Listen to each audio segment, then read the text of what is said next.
our PBIS matrix. I'm sure all of your CT teachers have went through this matrix, and probably in some of your classes, you've created your own matrix for that classroom so that you guys are all ready to learn and have the same rules and procedures for those classrooms. So what I need you to do is I want you to know that our three main pillars here of our PBIS matrix that lead are safe, respectful, and responsible.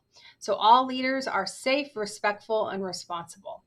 There's some big things under the safety that I want to hit real quick to make sure everybody understands. First off, adhere to all the district handbook policies. You sign that handbook at the start of the year.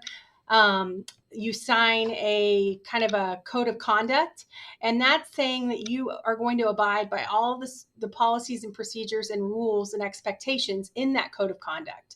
If you ever need to access our code of conduct, it is online, and you can look up what the code of conduct and what the consequences are if you ever misbehave, which I'm sure none of you will, but if you ever want to kind of know what the discipline procedures are and the consequences of a certain action, that is always found on our school district website. So just remember you've signed that code of conduct. And let's see here. Make sure that your facilitator is always aware of your location. Your teacher should know where you're going if you need to leave the classroom.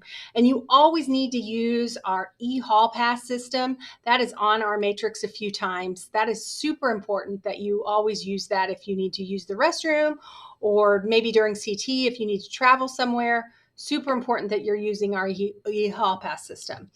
Let's see. When you're in the flex spaces, make sure you're using the furniture and that our lights are on. That is just part of learning. You need to be in a seat and you need to have your lights on, the lights on in that room. Under respectful, one of my favorites here is demonstrate active listening. Make sure that you're when you're in class, you're paying attention and you're listening to your teachers. And another one is use appropriate language and your voice level. So when you're at school, you need to be using professional language when you're talking to your peers and your teachers. Please don't use cuss words while we're here at LEAD. That's important. One thing I want you to know is that you need to follow our parking and our car riders and our bus procedures. We do have a tiered dismissal system here at LEAD. So we will be speaking about that to you and explaining that to you at a later time. But make sure that if you are an athlete, you leave when the athletes leave. When you are a driver, you can leave when we call the drivers. If you're a bus rider, you're actually going to be the first group out. So you need to leave at the appropriate time. That is very important.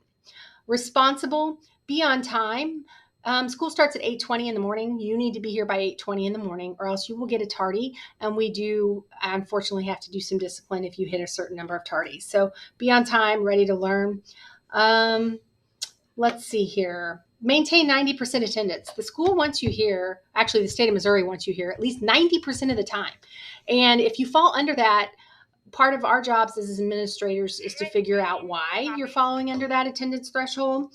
So make sure that you try to keep that right at 90. Hopefully you're higher than 90. Super important to be here. Let's see. Utilize eHall Pass, again, down here under our responsible. And if you need to check out to go to the doctor or a dentist, make sure you check out through our front office. Another biggie for me is to check your email daily. We communicate to you through your email. And I would just make it a common practice to check my email at the start of CT every single day.